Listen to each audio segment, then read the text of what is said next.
In this video, you learn how to add a song to your Instagram story. So let's get started. First off, go to the top left and click on your story to create a new Instagram story. Then you can choose the photo you want to use, so we'll choose this one. And in this menu, you can go to the top and click on the two music notes.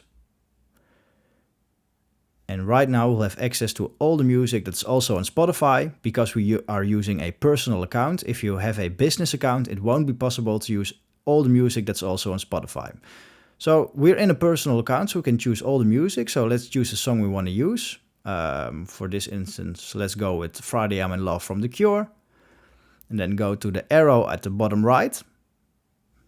And right now this song is added to our Instagram story. So at the bottom you can choose every part of the song you want to use. You can also choose the length at the left. You can make it 15, 14, at least the length of the entire story or shorter. So let's just go with 15 seconds. You can choose to add the lyrics or to delete those. So let's just click here on the cross and delete the lyrics from the song. And click on done at the top right. So right now we've added a song to our Instagram story. So let's post it.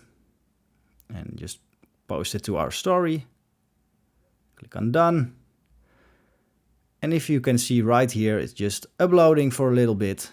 So there we go. You can see at the top, The Cure with Friday I'm in Love is playing on our Instagram story. So if you found this helpful, please consider subscribing and leaving a like.